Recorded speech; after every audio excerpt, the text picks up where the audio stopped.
Good morning all of you. हमारे जीसीजे के विजय संगीत चैनल में आप सभी का स्वागत है। आशा करता हूँ आप सभी स्वस्थ होंगे, अच्छे होंगे और साथ ही हमारी क्लासों के साथ में जुड़े ही होंगे।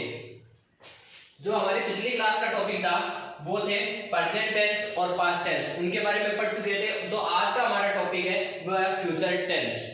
जिस प्रकार हम जानते हैं कि प्रेजेंट टेंस और पास्ट टेंस सभी के चार चार उप प्रकार होते हैं, उसी प्रकार फ्यूचर टेंस के भी चार चार उप प्रकार होते हैं। जैसे future simple, future indefinite, future perfect, future perfect continuous tense. जो आज हमारा टेंस है वो है फ्यूचर टेंस। और फ्यूचर टेंस के बारे में देखिए कुछ तथ्य। देखिए फ्यूचर टेंस क्या होता है कि फ्यूचर टेंस में वे कार्य सम्मिलित किए जाते हैं जो किसी कार्य का भविष्य में होना या करना भविष्य में पाया जाता है। हम कह सकते हैं किसी कार्य का होना या करना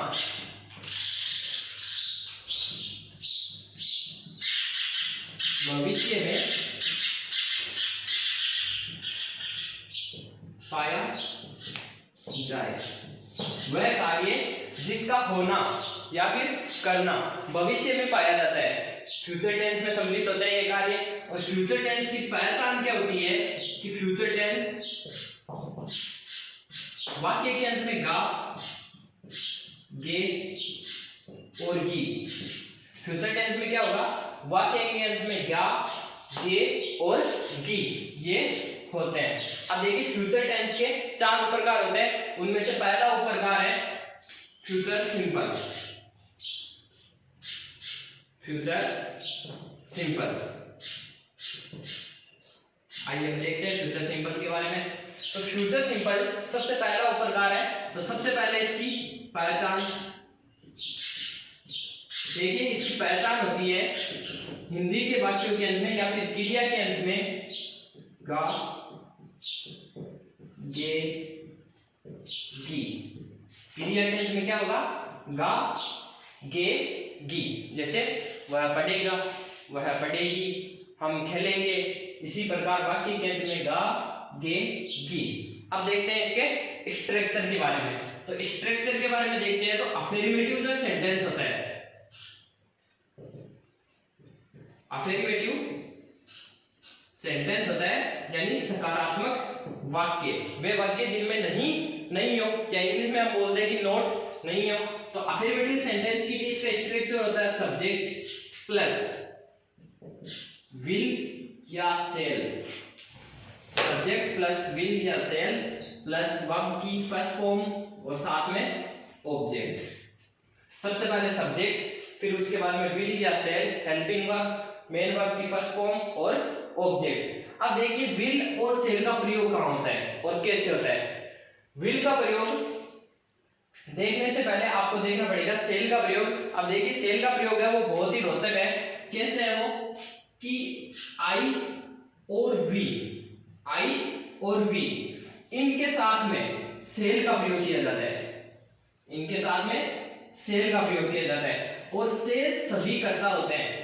बाकी सभी कर्ता, शेष सभी कर्ताओं के साथ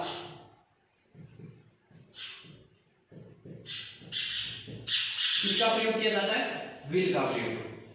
तो विल का प्रयोग यदि हम और अधिक गहराई से देखें तो विल का प्रयोग कब कब होता है। एक तो यदि कर्ता आपका आई हो या फिर वी हो। आई यानी हिंदी में बोले तो हम मैं, और वी को बोलते हैं हम, ये हो तो।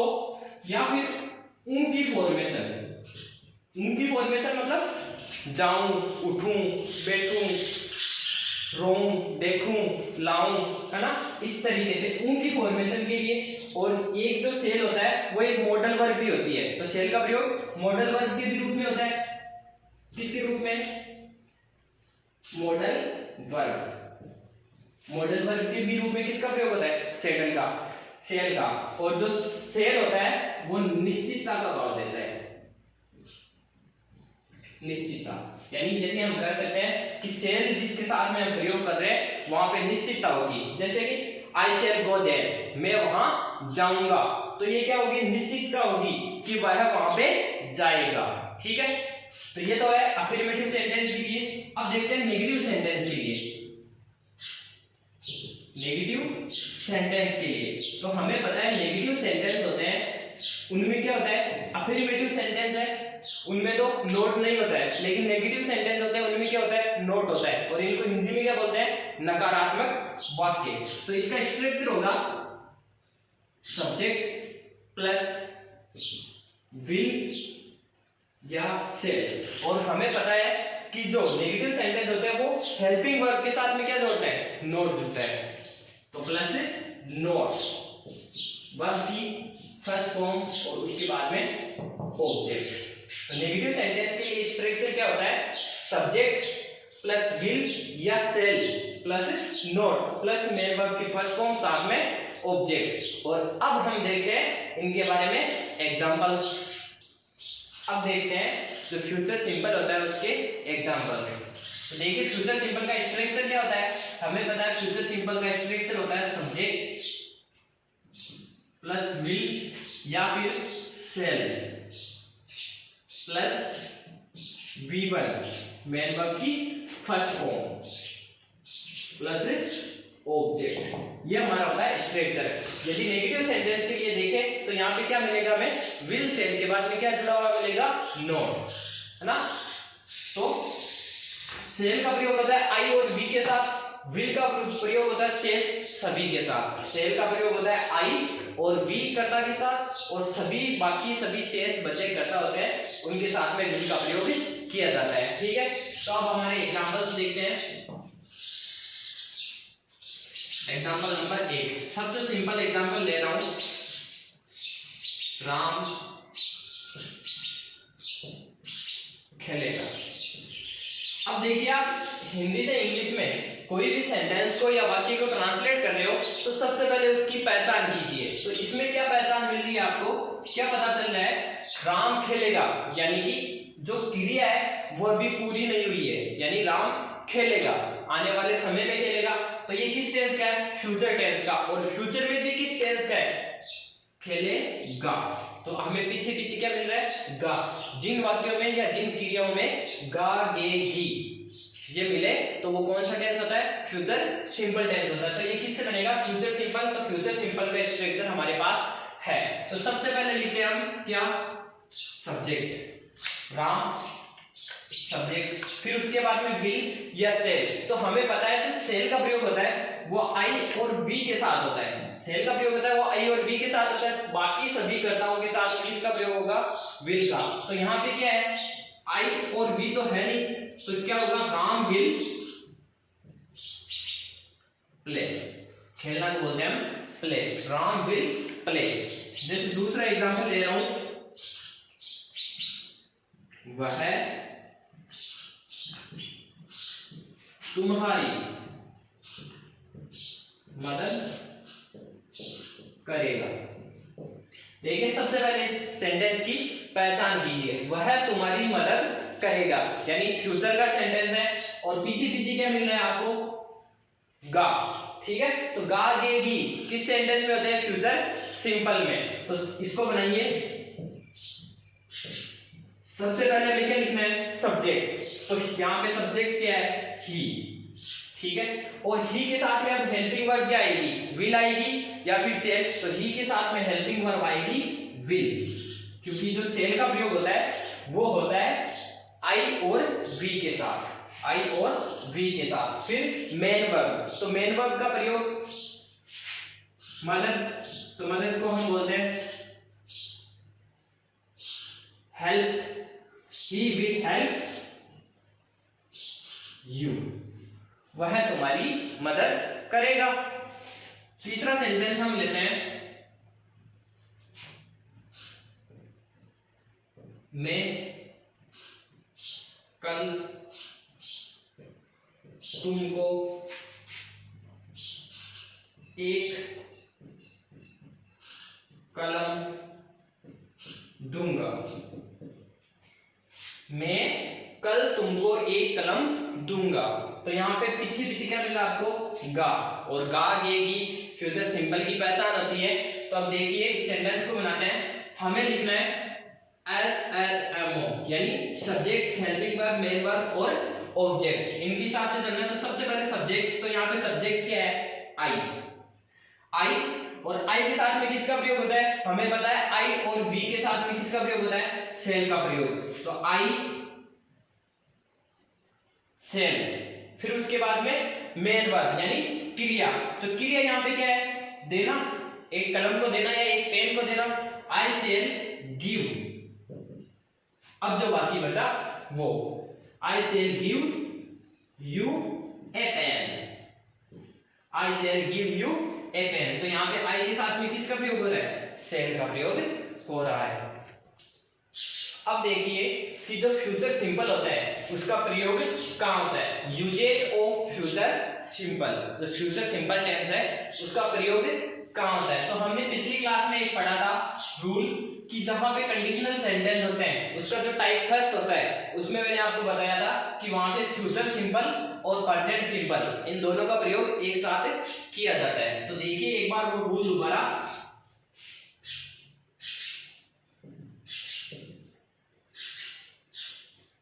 कंडीशनल सेंटेंस में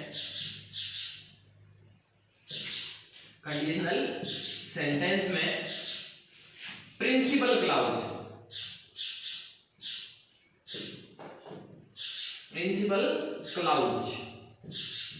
के साथ फ्यूचर सिंपल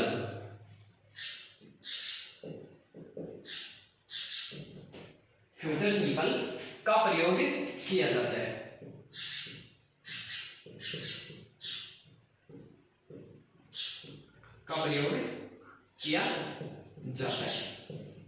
एक बार दोबारा देख लीजिए। जो कंडीशनल सेंटेंस होते हैं, कंडीशनल सेंटेंस मैंने आपको पहले भी बता चुका हूं पिछली क्लासों में। शर्त सूचक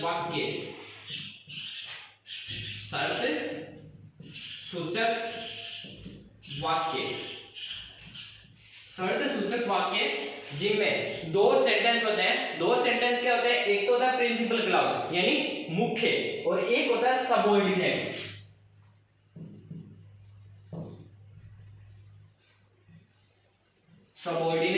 क्लाउज। ये जो सबऑर्डिनेट क्लाउज होता है इसके साथ में क्या होता है? इसके साथ में कुछ क्लाउज जुड़े हुए होते हैं, जैसे व्हेन है या फिर इफ मिलेगा, टिल, अनलेस, जैसे आफ्टर, बिफोर हम कह सकते हैं। तो जो सबऑर्डिनेट क्लाउज होता है उसके साथ में व्हेन, इफ, टिल, अनलेस इस प्रकार से जुड़े हुए रहते हैं। इनके साथ में तो हम वहां पे प्रयोग कर रहे थे किसका? Present simple. इनके साथ में हम किसका प्रयोग कर रहे थे? प्रेजेंट सिंपल का प्रयोग। और जो प्रिंसिपल क्लाउज था यहाँ पे यानी उस सेंटेंस का जो मुख्य वाक्य था उसके साथ में हम प्रयोग कर रहे थे फ्यूचर सिंपल का। तो इस रूल को और तरीके से देखते हैं। देखिए फर्स्ट इफ जिसके साथ में आ जाए, तो मैंने आपको बताया इफ, व्हेन, टिल, अनलेस ये जिनके साथ में आ जाए तो उसके साथ में किसका प्रयोग करना है? Present simple. तो if plus present simple, if plus present simple, या हम बोल सकते हैं तो उसके साथ में किसका प्रयोग होगा? फ्यूचर सिंपल का। देखिए जो सबऑर्डिनेट, ये कौन सा क्लाउज होगा? ये होगा सबऑर्डिनेट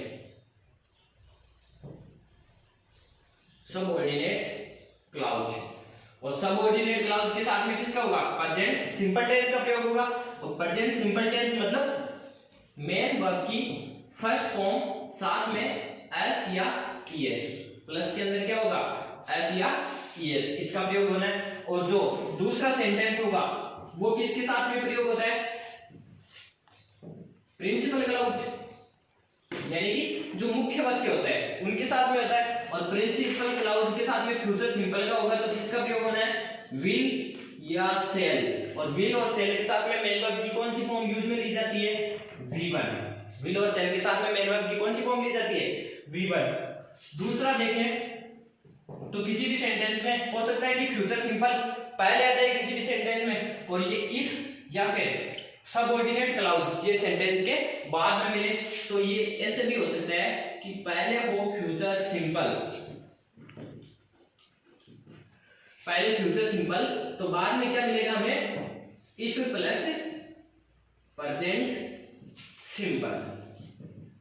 देखिए इस रूल को ध्यान से देखना, 2 बार पढ़ चुके हैं, पिछली क्लासों में भी पढ़ चुके थे और अभी भी पढ़ चुके हैं। अब देखिए ये रूल क्या है, ये रूल है किसी भी सेंटेंस में, यानी जो कंडीशनल सेंटेंस है उन सेंटेंस में आपको क्या मिले, इफ, व्हेन, टिल या अनलेस, और वो सेंटेंस शर्त सूचक वाक्य हो और उसमें एक वाक्य में प्रेजेंट सिंपल का प्रयोग किया जा रहा है, तो जो दूसरा सेंटेंस होगा उसमें किसका प्रयोग किया जाएगा, फ्यूचर सिंपल का। यानी हम कह सकते हैं will, shell plus main verb की फर्स्ट फॉर्म का प्रयोग किया जाएगा। या फिर ऐसे हो सकता है कि किसी सेंटेंस में फ्यूचर सिंपल का प्रयोग किया जा रहा है और वो किससे जुड़ा है, इफ, यानी सबऑर्डिनेट क्लाउज क्या होगा वहां पे, इफ, व्हेन, टिल, अनलेस, ये यहाँ पे सबऑर्डिनेट क्लाउज हो तो उसमें आगे किस में प्रयोग किया जाएगा, प्रेजेंट सिंपल का। तो अब हम देखने वाले हैं इनके एग्जांपल। अब इसी के हम देखते हैं एग्जांपल्स। सेंटेंस कौन सा था हमारा, कंडीशनल सेंटेंस चल रहे थे, कंडीशनल सेंटेंस, और टाइप कौन सा था, टाइप था हमारा फर्स्ट। ठीक है, तो अब इसके देखते हैं एग्जांपल्स। पहला हमारा एग्जांपल्स है, if you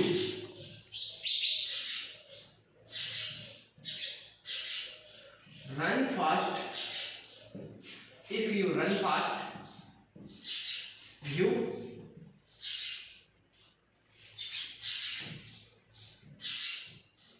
win the race।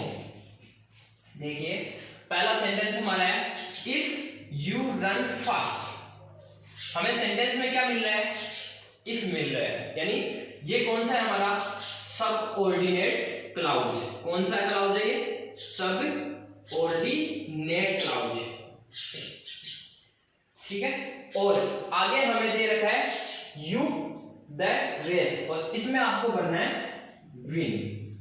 किसको फील करना है, विन को फील करना है। देखिए जो आपके एग्जाम होंगे उसमें इसी प्रकार के सेंटेंस मिलेंगे। तो सबसे पहले आप इसमें देखिए कि इसमें रूल कौन सा चल रहा है। तो आपको क्या मिल रहा है, इफ मिल रहा है, और मैंने आपको बताया यदि इफ मिल जाए और इसके आगे वाले सेंटेंस में किसका प्रयोग हो रहा है, रन, यानी किसका हो रहा है, मेन वर्ब की फर्स्ट फॉर्म का प्रयोग। और मेन वर्ब की फर्स्ट फॉर्म का प्रयोग किसमें होता है, प्रेजेंट सिंपल में। तो इफ प्लस आपको प्रेजेंट सिंपल मिल रहा है, तो अगले जो सेंटेंस होगा, जो अगला सेंटेंस होगा उसमें किसका प्रयोग किया जाएगा, फ्यूचर सिंपल का प्रयोग। तो यू विल विन, यहाँ पे क्या है, यू है, तो यू के साथ में किसका प्रयोग होगा, विल का प्रयोग होगा, क्योंकि हमें पता है आई और वी के साथ में किसका प्रयोग होता है, शेल का, और बाकी सारों को छोड़कर यू के साथ में किसका प्रयोग हो जाएगा, विल का प्रयोग। सेंटेंस को दोबारा समझ लेना, सेंटेंस क्या है, इफ के साथ में आपको मिल रहा है मेन वर्ब की फर्स्ट फॉर्म यानी प्रेजेंट सिंपल का प्रयोग। तो अगले टेंस में जो होगा उसमें किसका प्रयोग किया जाएगा, फ्यूचर सिंपल का प्रयोग किया जाएगा। यहाँ पे विल को फील करना है, तो मैंने यहाँ पे क्या कर दिया, will win.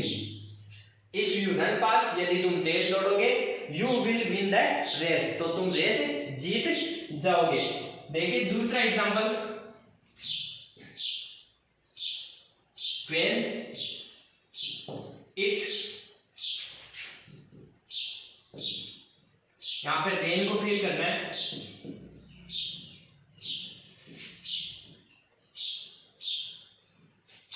Plant will grow. ठीक है, व्हेन मिल रहा आपको, it rain, the plant will grow. अब इस सेंटेंस में आप पहचान कीजिए, यहाँ पे क्या मिल रहा है, विल ग्रो, और विल किसकी फॉर्म होती है, फ्यूचर सिंपल की। तो आपको पता है यहाँ पे किसका प्रयोग हो रहा है, फ्यूचर सिंपल का प्रयोग हो रहा है। तो ये कौन सा क्लाउज है, प्रिंसिपल क्लाउज है, और इससे आगे वाले सेंटेंस में किसका प्रयोग होगा, प्रेजेंट सिंपल का। तो प्रेजेंट सिंपल का प्रयोग होना है, तो इट सिंगुलर है यानी थर्ड पर्सन है, तो थर्ड पर्सन के साथ में मेन वर्ब की फर्स्ट फॉर्म प्लस एस या ईएस,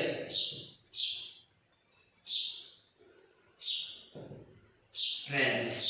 व्हेन इट रेन्स, यदि वर्षा होगी, the plant the plants will grow, तो पेड़ पौधे बढ़ेंगे। यदि वर्षा होगी तो पेड़ पौधे बढ़ेंगे। तो दोस्तों आशा करता हूं आपको क्लास पसंद आई होगी। यदि आपको हमारी क्लास पसंद आ रही है तो चैनल को लाइक करें, शेयर करें, सब्सक्राइब करें, साथ ही जुड़े रहे हमारे चैनल के साथ। जय हिंद, जय भारत।